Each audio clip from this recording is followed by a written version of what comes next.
Здравствуйте, дорогие туркменистанцы, и здравствуйте, дорогие слушатели нашего канала.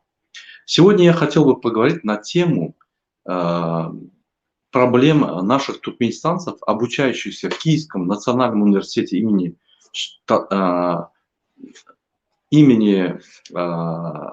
сейчас скажу, э,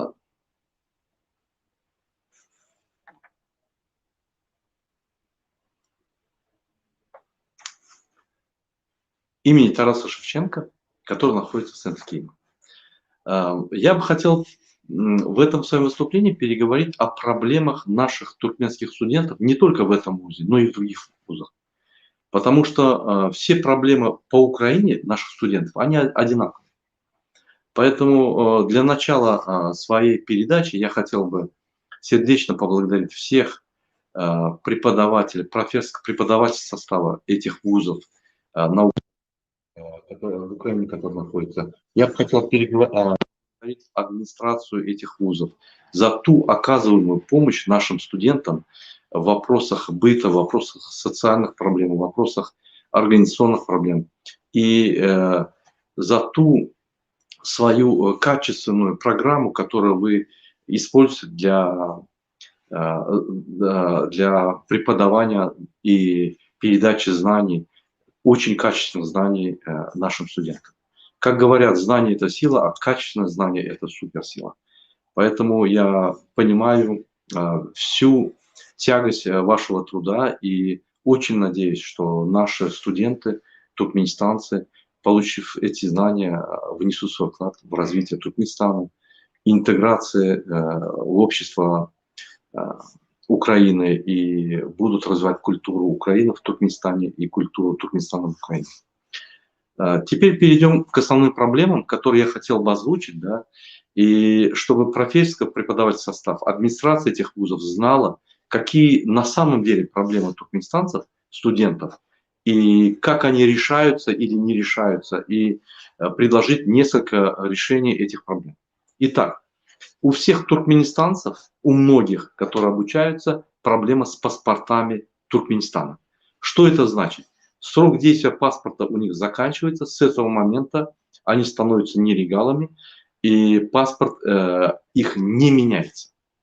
Новую систему, которую подписал указ президента, указ президента подписал президент Туркменистана о продлении паспортов, это полулегальная операция. Оно не подтверждается никакими законами Туркменистана, тем более Конституцией Туркменистана. Как вы знаете, Международная конвенция 1963 года, 24 апреля, принята в Женеве о посольствах и консульствах, статья 5, артикль Д и Е четко объясняет, что паспорта должны меняться гражданам тех стран, где имеются посольства, и это делается регулярно на основе, значит, этой международной конвенции. Указ президента, Конституция не имеет никакого отношения к этому, поэтому Тойли Атаев, посол Туркменистана, обязан это поменять. Ну, как вы видели, он это утаивает, молчит, ходит, лжет и уходит в сторону от этого вопроса. Вторая проблема. Проблема студенческой визы D13. Как вы знаете, туркменистанцы имеют студенческую визу D13. Да, это хорошо, но этой визы туркменистанец не может там находиться легально. Почему? Я объясню. Прежде чем рассмотреть студенческую визу D13, рассмотрим оплату за учебу и рассмотрим оплату за проживание и оплату за питание этого студента, который приехал из Туркменистана. Для оплаты за учебу он должен заплатить за год от 1200 до 2600 долларов, в зависимости от специальности вуза. Эти деньги его родители приготовили заранее и ждут, месяцами ходят в банк, чтобы сконвертировать и отправить эти деньги вам. Поверьте, у родителей этих студентов денег намного больше, чем эта сумма. Просто туркменский манат не конвертируется по официальному курсу, а по неофициальному конвертировать это нелегально, это в 10 раз почти дороже. Поэтому туркменские студенты мучаются и не могут сделать оплату. А не могут сделать оплату не родители их, а банки. То есть власть, правительство Туркменистана не обеспечивает конвертацию маната, в связи с этим и не получается, значит, перевода денег. То есть вина студентов или вина родителей студентов в этом вопросе нет. То, что на конференции посол Туркменистана объяснял, что все эти проблемы связаны, что студенты не хотят платить, полная чушь и ложь. Следующий вопрос.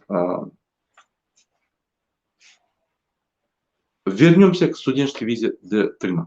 Вот смотрите, если они не могут оплатить проживание студента, значит, $1000 оплаты за общежитие за каждые 6 месяцев, если они могут оплатить учебу, которую надо тоже заплатить $1200–1600, $2600 на старте, то есть в сентябре, как они могут это, значит, если перевести денег нельзя, как они могут заплатить? Нереально.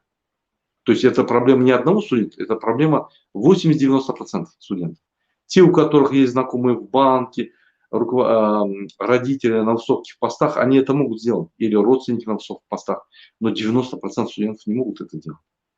Они стараются, они ищут варианты, легальные, нелегальные, но они не могут. Они получают ежемесячно, это большим трудом, значит, давлением демократического выбора Туркменистана, другой оппозиции на правительство Туркменистана. Мы еле-еле решили, чтобы правительство Туркменистана $50 в месяц каждому студенту родители могли перечислять, то есть конвертировать.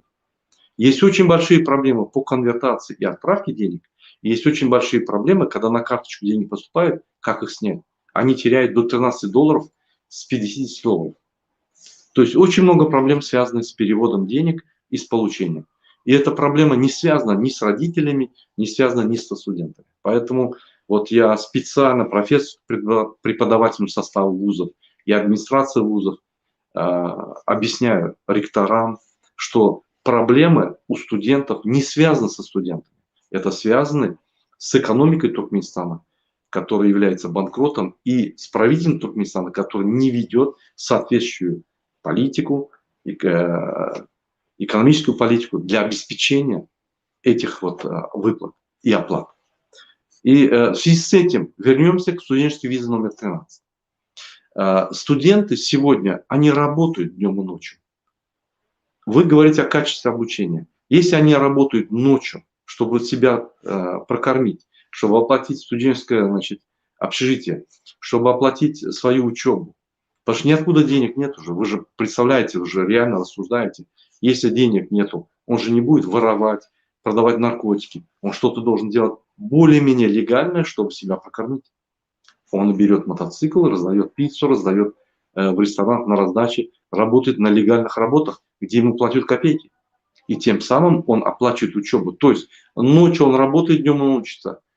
О каком качестве образования мы говорим, которое говорил посол Туркменистана?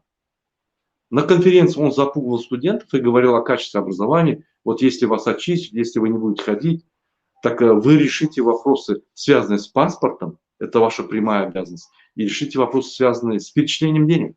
Это ваша прямая обязанность. Это не обязанность студентов. Сегодня я летел на самолете с Киева в Варшаву, и в самолете со мной рядом сидел один студент из Конго, его зовут Кевин, ну, возможно, вы знаете. Этот студент получает ежемесячно с Конго, с африканской страны, $400. То есть вопросы конвертации, перечисления там даже не стоит. Там можно круглосуточно эти деньги поменять, отправить. У них внутри ходят, значит, франки, конговские франки ходят, и они меняют и отправляют. Проблем нету. Я у него спросил, может, ты из богатой семьи, может, ты, у тебя специальные условия? Он говорит, нет, я со средней семьи.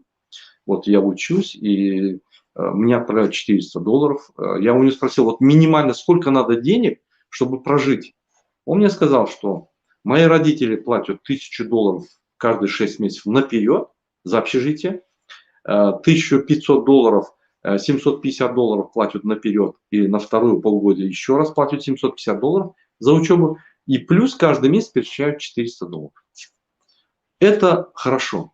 В африканской стране студент, приехавший среднего класса, приехавший учиться в Украину, оплачивает свою учебу нормально.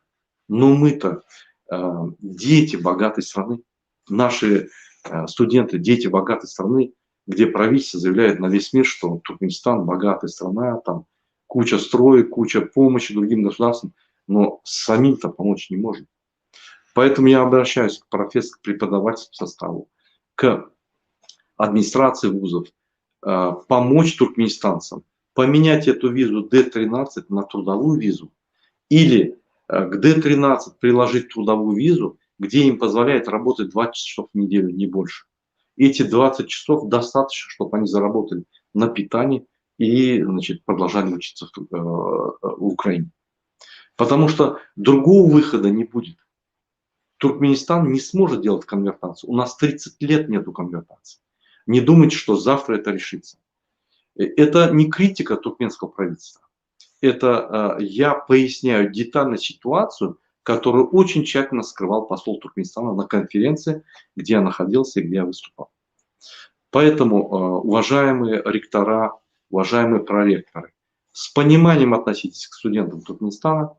Если вы сможете дополнительно к визе D13 сделать дополнительную визу трудовую, то есть обговорить с правительством Украины, дополнительно обеспечить визу трудовую с 20-часовым рабочим днем, ну где-то 96 часов получается в месяц, право на работу, чтобы он не бегал ночью нелегально, не раздавал пиццу, вдруг не продавал наркотики, вдруг не занимался нелегальными делами, а организованно работал, не боялся на перекрестках, стабильно, спокойно, если даже его полиция остановит, миграционную службу, представляет документы, работает, организовывает свой рабочий день, организовывает свою учебу, он стабилен и качественное образование может как бы иметь место. Все остальные варианты, да, это абсурд и идиотизм. Вот ДВТ, Демократический выбор Туркменистана, народное движение «Зарегистрировано во Франции», борется с этим идиотизмом и абсурдом. Вот я приехал в Киев по просьбе наших студентов, и поэтому я пришел и выступил на этом собрании. Я думаю, вы с пониманием отнесетесь к нашей вот, пояснительном видео для вас специально, чтобы открыть эти проблемы для решения, а не для критики власти. Я надеюсь, что вы можете решить эти вопросы. Я специально выступаю и говорю для Тойля Атаева, чтобы он уже эти проблемы решал. То есть я их открыл, не он. Чтобы он уже эти проблемы решал. Потому что не решив эти проблемы, вы будете всегда ждать оплату, непонятно откуда и непонятно каким путем. И вы всегда будете, ваше экономическое состояние будет зависеть от этих оплат. У вас будет катавасия непонятная. Поэтому надо, чтобы решить проблему, надо ее идентифицировать. Вот мы сейчас идентифицировали, варианты решения очень много. Я дал несколько. По паспортам это посол должен самостоятельно, не оглядываясь на президента, запросить и поменять паспорта. По рабочим визам Туркменистан не решит конвертацию однозначно. Кто-то решит, кто-то не решит, кто-то на криминал пойдет, кто-то еще что-то сделает. Они будут выходить из ситуации каждый как может, но это не решение, это ну, как говорят французы, n'importe quoi. То есть, ну, так не делается. Поэтому я думаю, вы с пониманием отнесетесь к этой проблеме и на ученом совете, на совете в институте вы рассмотрите этот вопрос независимо от посла Туркменистана. Он все равно вам правду не скажет. И я еще раз хочу вас заверить, что туркменские студенты, я с ними 2 дня общался, они очень ответственны, поверьте. Не каждый может приехать, они это прекрасно понимают. Но если они приехали за знанием. Запугивать их, предупреждать 150 тысяч раз о том, что вот они не будут учиться, очиститься, они это лучше знают. Лучше помогите им решить проблемы, сразу стабилизируется все. Никто не будет бегать у вас просить 76% туркменистанцев общежития, они самостоятельно начнут решать вопросы. Они начнут самостоятельно двигаться. В своем выступлении я хотел также сделать несколько объяснений по поводу позиции посла Туркменистана, как и других послов, в частности. Да. Хватит обманывать. Вы обманываете не только себя, весь мир. Все об этом знают. Просто, этот абсурд надо прекратить. Вот. Я надеюсь, что послы Туркменистана не будут политизированы, а будут реально помогать людям заниматься учебой, и все сложности будут решать. Например, вот Нурьягды, который лежит в Харькове, больной человек, несколько раз обращался к послу, ну ничего не решается. К послу многие обращаются, ничего не решается. А вот он нас попросил озвучить его проблему, я в своих видео озвучил. Человек лежит в тяжелом состоянии, ему надо помочь и финансово, его надо отправить в Туркменистан срочно, то есть надо мобилизовать посольство. Но, к сожалению, эти вопросы, естественно, не рассмотрятся. На этом я хочу закончить свое выступление. Еще раз поблагодарить профессора, преподавательский состав всех вузов Украины, которые входят в положение студентов. У них очень серьезное и тяжелое положение, поверьте. Они попадают в аварию, умирают, они поканчивают жизнь, из-за этого переживают. У них проблемы на родине, потому что родители не могут перечислить денег, родители волнуются. То есть, ну, ситуация очень сложная. Поэтому я думаю, что решать ее надо будет, придется украинской стороне вмешиваться в эту проблему и решать. На этом я заканчиваю выступление. Я благодарю всех, кто нас смотрит. Демократический выбор Туркменистана, народное движение, все сделает, чтобы помочь нашему народу уйти от этого абсурда и идиотизма, который ведет правительство, непонятно зачем, обманывая весь мир, не говоря о проблеме. Если есть коронавирус, надо сказать, и если ты сказал, надо его лечить. Если есть проблема студентов, надо сказать и заниматься этим, и все. Не надо вот эти вот помпезные объекты, которые никому не нужны, деньги куда-то помогать странам, которым не нужно и так далее. Надо заняться своей страной и надо помогать своим людям. Я надеюсь, этот месседж будет услышан и правительством Туркменистана. Спасибо за внимание.